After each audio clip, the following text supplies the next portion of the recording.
misfires from distance, and so the first minute and change has been played without a basket.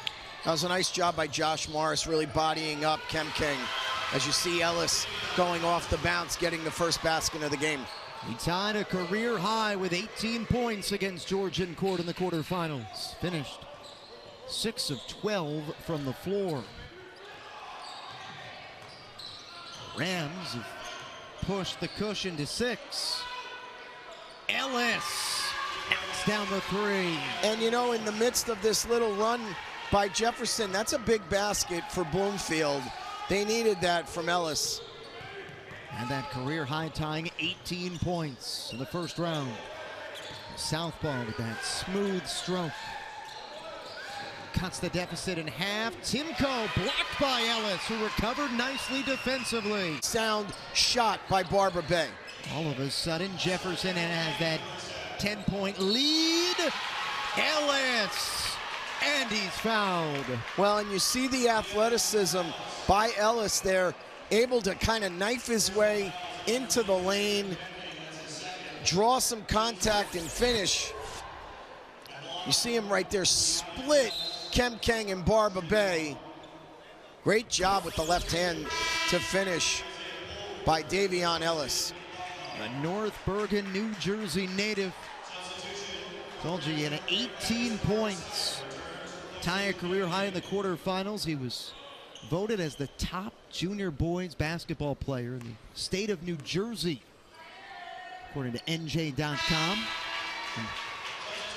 He has had no problem adjusting to the college game as he sinks the old-fashioned three-point play. And from a confidence standpoint, Coach, important for Bloomfield to go into the locker room if they're going to be trailing by single digits. Definitely. These have been exciting games since the tip. Right around noon between Jefferson, Dominican on the women's side. A classic that went to overtime. Here's a turnover. And a thunderous dunk by Ellis. Well, and there you go, Bloomfield. Right out of the gate. Score the first 4 points of the second half and cut the lead to 3. It's a good start. In the league, and every game coming down to the wire. Ellis drives on Timko.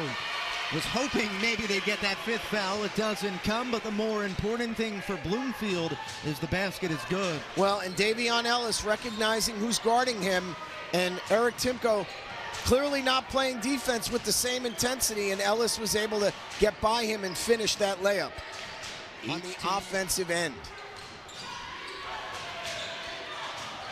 And we're looking for Timko. Instead, it stays with Bird. Messiah. Remember, Morris has 4 fouls for Bloomfield. Barbara Bay. Shot clock down to 6. Barbara Bay lost it. Trying to get that defensive board. Ellis. This time he gets that contact he was looking for inside. Well, and you see Gerald Holmes as we watch Ellis going right at Darius Kinnell, but you see Gerald Holmes imploring Wes Robinson, and I know what he's saying. They called the foul on Messiah. He has 4 now. Remember, Kem King has already fouled out. Now Timko and Messiah have 4 fouls apiece. And to Ellis, cool, calm, and collected at the free throw line, sinks the first.